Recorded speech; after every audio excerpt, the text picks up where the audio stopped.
This story is titled, "You'll Always Be My Side Chick." My boyfriend laughed in front of his friends. I smiled, kissed him goodbye, and sent the screenshots to his wife. Now his car's gone, his house is empty, and his lawyer's on speed dial. I never thought I'd be that woman.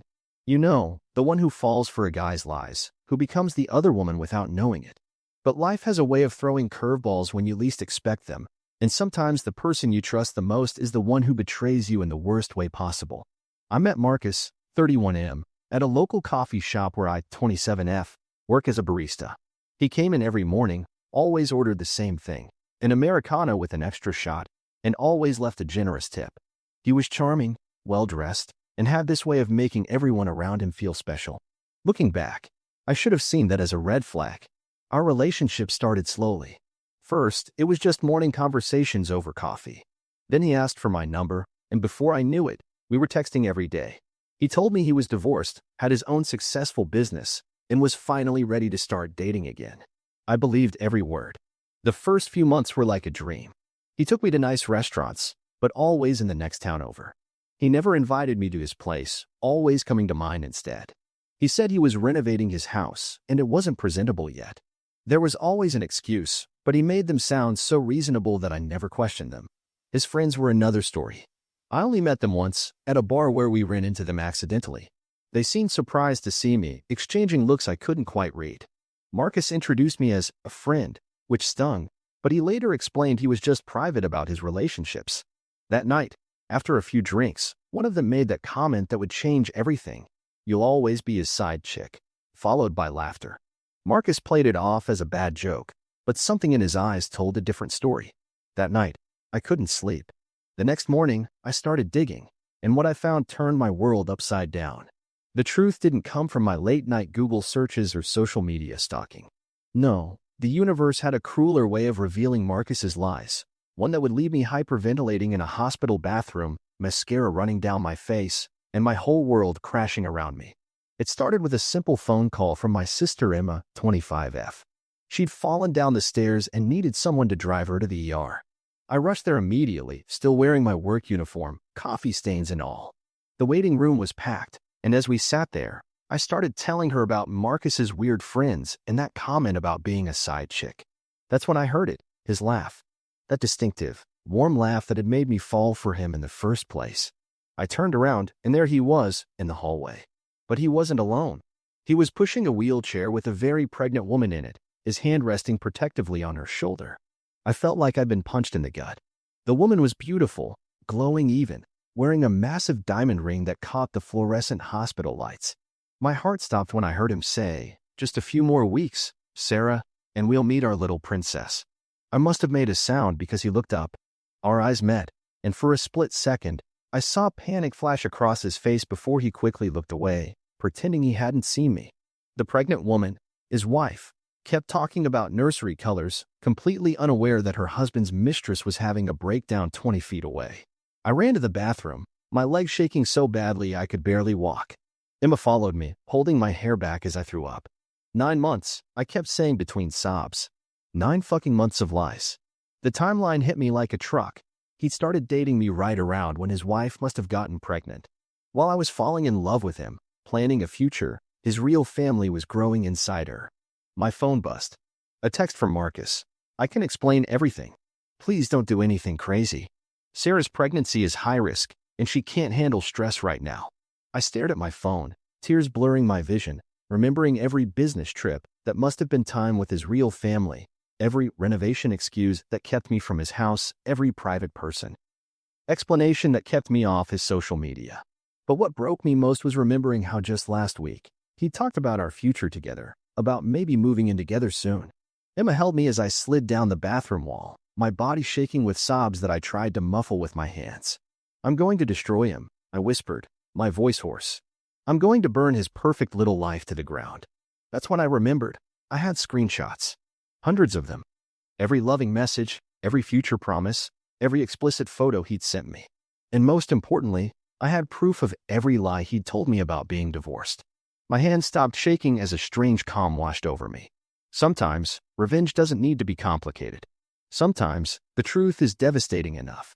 I spent that night pacing my apartment, jumping between rage and guilt. between revenge and fear. My phone kept buzzing with messages from Marcus, each one more desperate than the last. Around midnight, he sent the first offer. I can make this right. $50K, cash, tomorrow. Just delete everything and walk away. My hands were shaking as I typed back. I don't want your fucking money. He called immediately.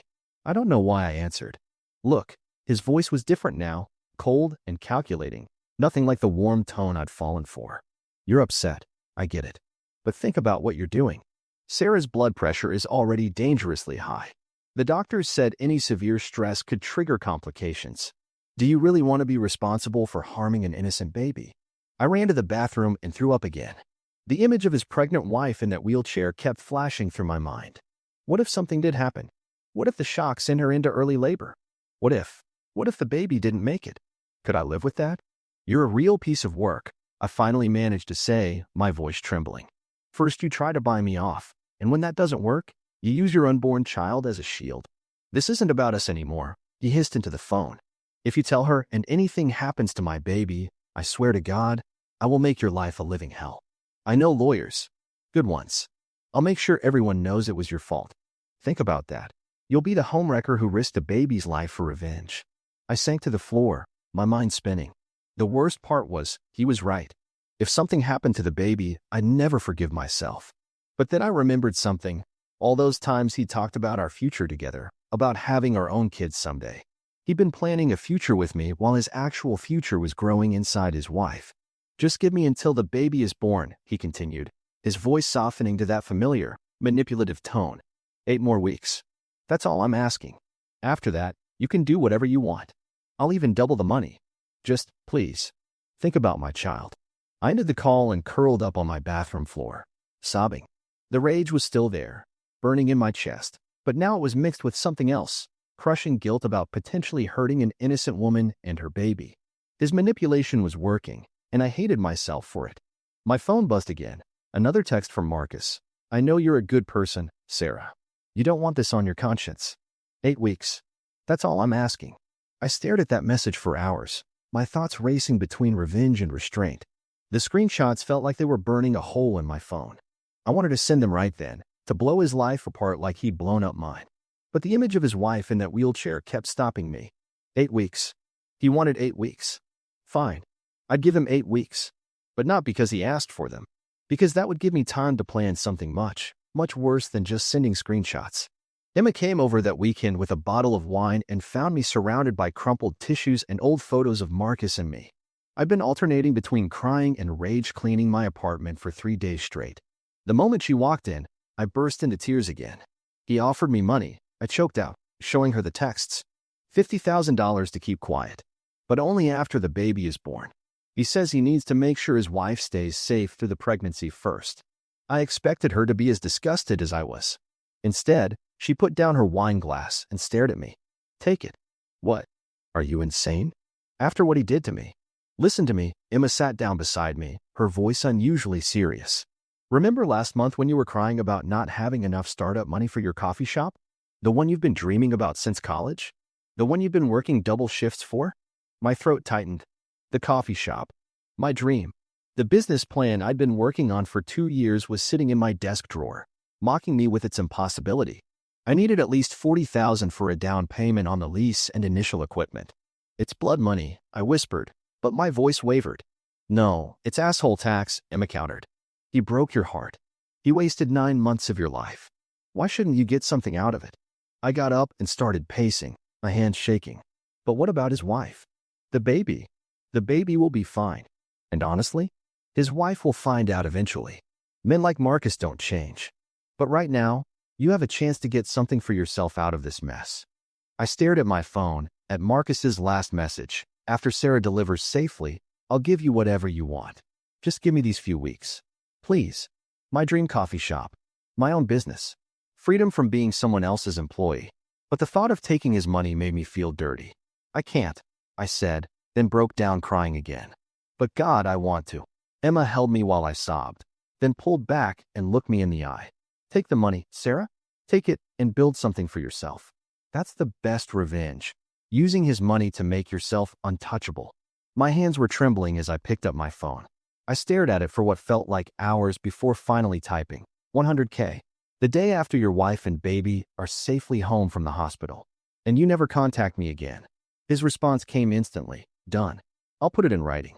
Thank you for understanding about waiting until after the birth. I threw my phone across the room and ran to the bathroom to throw up. Emma followed me, rubbing my back as I heaved.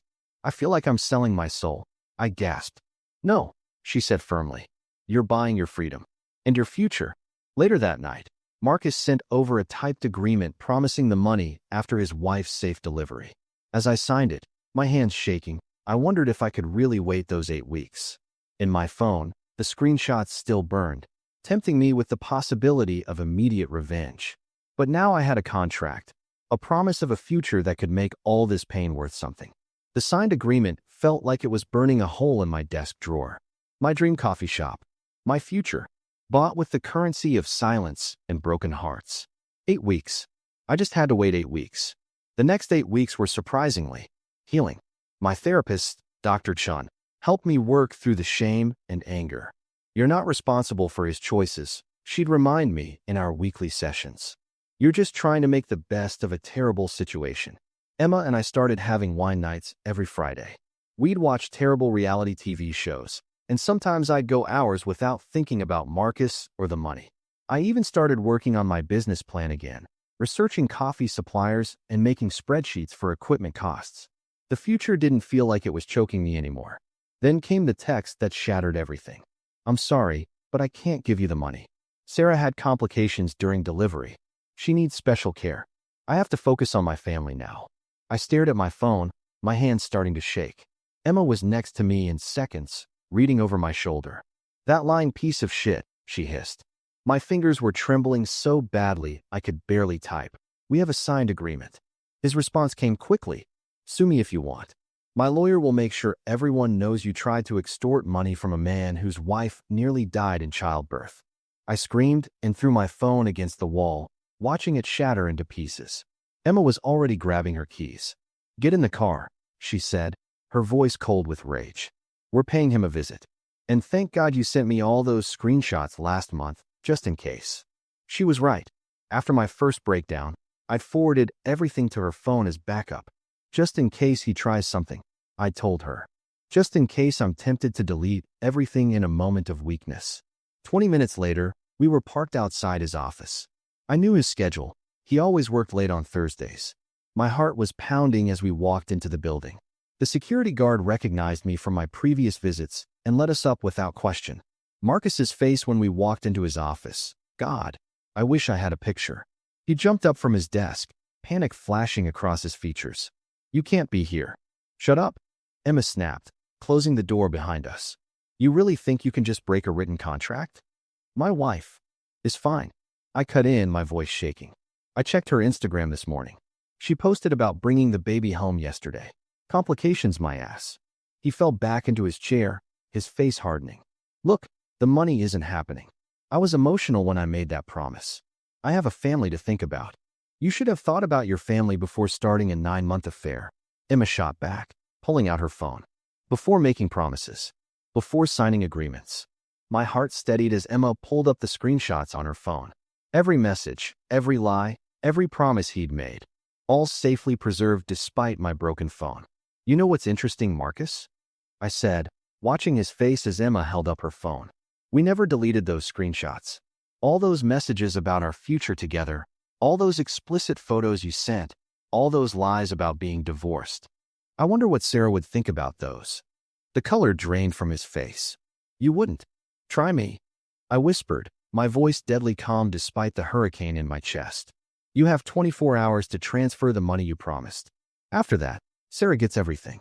And this time, I don't care who it hurts. Emma and I turned to leave, but I stopped at the door.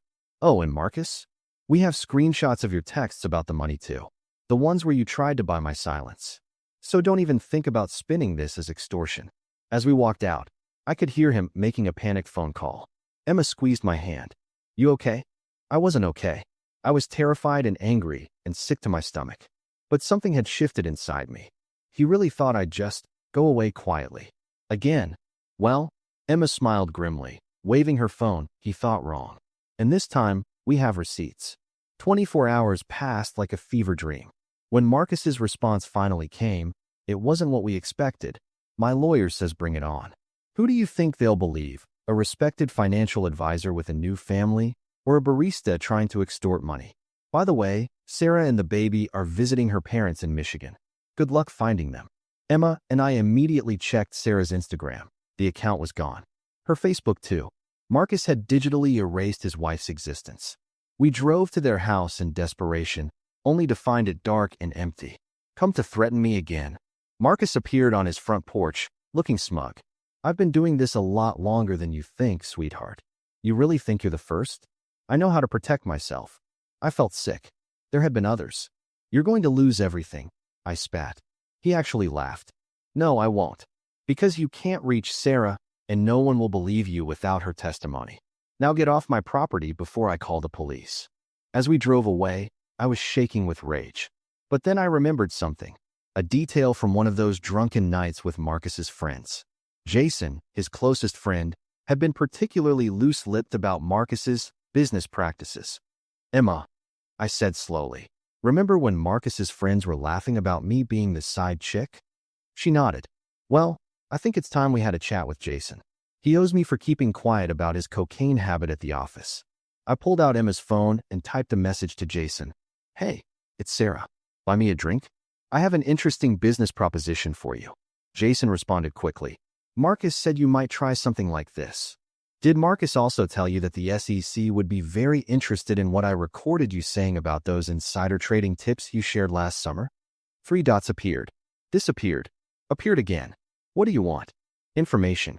About Marcus's other girlfriends. His real business practices. Everything you know. I'll pay.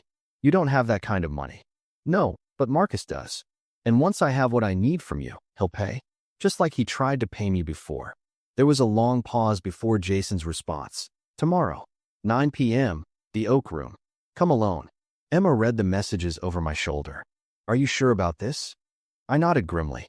Marcus thinks he's untouchable because he has money and status. But his friends, they have secrets too. And unlike his wife, I know exactly where to find them. Be careful, Emma warned. These guys are all snakes.